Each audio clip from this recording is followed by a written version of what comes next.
What is going on, everyone? Welcome to today's video. And today's video we're starting off indoors just because it's like -2 degrees. We got things to open and opening it in a cold weather outside wouldn't be ideal. But just before I get started, we have a visitor and I would like to thank everybody for watching the video, liking and subscribing. He is thanking you too while casually chomping on my hand. And yeah, let's get into the actual video. Welcome to my cardboard box table. This is an unboxing channel, but hopefully you will enjoy this kind of anyways. We have our little friend in the background waddling around, but yeah, let's go through the boxes, get our first impressions, see what's in the boxes, and then go outside, test those items and get our first impressions again. So first off, let's start with the Smallrig cage. It is a box. It's a box, like there's nothing else to say. Now this actually slides out and we get another box. So if we open this up, we have what looks to be a bag of screws and the cage itself.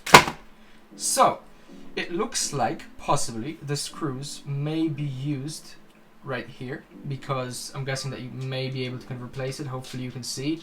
On the cage itself, it looks like we have many of those shoe mounting points, I think they're called, as well as the actual kind of screwy boys, whatever they're called. First impressions when actually looking at the case and feeling it, it does feel very sturdy. It looks to be made out of metal with a rubber insert just so your phone doesn't get scratched. You have the unlock button, which allows you to insert your phone. The lock feels very sturdy. Your phone isn't going to fall out. The actual lens cover thing itself has a mounting point, so you can actually attach something, which I will be getting onto next. And yeah, overall, like I'm already digging this kind of cage. It does definitely feel high quality. Next up, we've got the smallest box, which just slides out, opens up very easily, and we do have some bubble wrap. So let's try it out. Very nice. But this is the filter attachment. It's a magnetic filter attachment, and it will allow us to essentially attach filter to our phone, which is very big and the main reason why I kind of got this whole entire setup. Just to show you on the back, we do have this M-mount mounting point. I believe it's called M-mount. Let's do some quick zoom in action, and you can see the two flaps that essentially just slide into the cage, which you then twist on and it works, which we can actually do now. So we do have our cage. Those go in this way, so you just slide in, twist, and here you go. You can attach your filters magnetically, which is pretty neat. To finish off, we do have the biggest box. Looks like it didn't have the nicest travel experience getting over here, but let's open it up.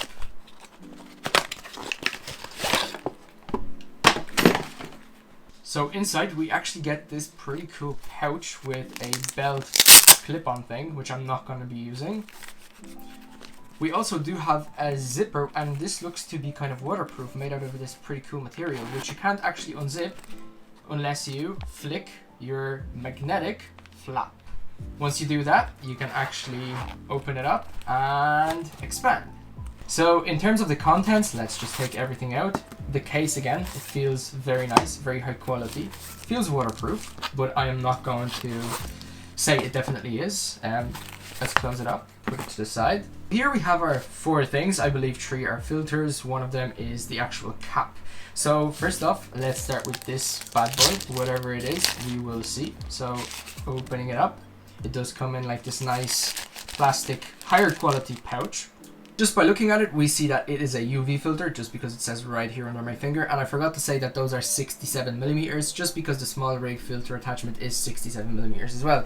Originally, I wanted to get a screw-on one, so I was looking for an adapter which would allow me to go magnetic to screw-on, but I couldn't find one, therefore I went with this bunch. I haven't done too much research on the UV filters, but when looking at images that were taken with and without the UV filter, main difference I saw was when you actually zoom in, like the clarity is slightly better around the edges, as well as the colors. They aren't as faded as without the filter, and they are a bit more lively.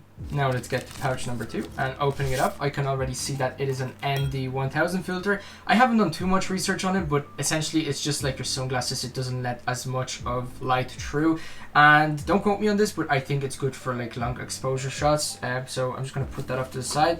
Probably never use it, but I may challenge myself to actually make this usable in whatever I film. Getting to bag number 3, so opening it up and looking at the contents, we see that this is a Oh, okay, so this doesn't actually come with the cap, the protective cap. It just comes in with the actual spin-on or screw-on to magnetic, which we don't actually need because our filter mount is already magnetic. So this is nice if you do not have a magnetic filter mount. So this will essentially convert a screw-on into a magnetic, which again we will never have to use. Getting to the final bag, and by the process of elimination, this should be the main reason why I got this whole setup going, and it is the CPL filter, which is a circular polarizer.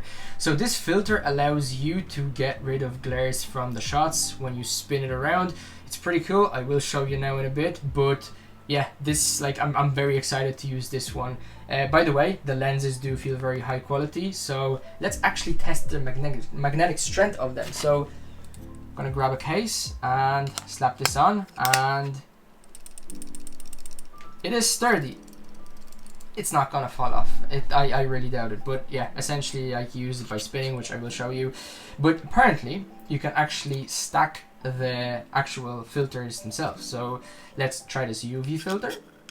So I had to do a very awkward break because technically this should just kind of, you know, snap on with a magnet, but it doesn't at all, like the UV filter doesn't. So on closer inspection, I thought that it was an actual screw-on one, but whenever I've actually used the CPL filter and then the UV filter, it does seem to kind of hold very weakly. Now, if I'm going to use the ND filter, the ND filter is pretty sturdy. Those two filters together, they are not falling off. But this one UV filter, I will have to do more research on. Again, I got this set mainly because of the CPL filter. So this is very surprising, but there's probably some kind of explanation for this, which I am not a professional, so I do not know.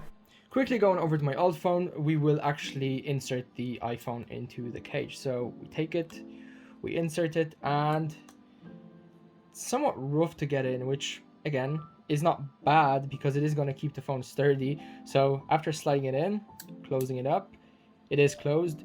The buttons do feel great. The buttons feel amazing, actually, a lot better than on most of the cases.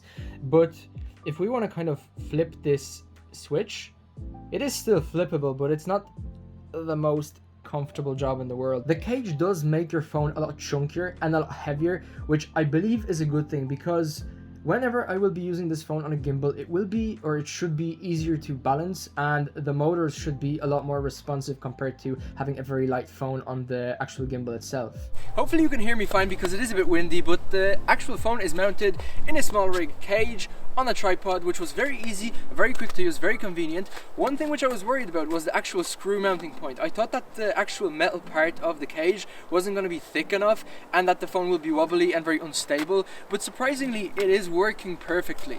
So in a second I am going to walk over to the camera. We're going to try the lenses in real time, but this is a pretty shitty location and I chose it on purpose. There's a sun in the background, and I'm hoping that this will make those kind of lenses, like the effects of them, more apparent than in like a more perfect location. So let's give it a shot. So currently I'm behind the camera. I have expanded the scene. So first off, we're going to try the UV filter. So this is without it, and remember, it's not magnetic, so I'm gonna have to hold it, and this is with it. First glance, I cannot see the difference.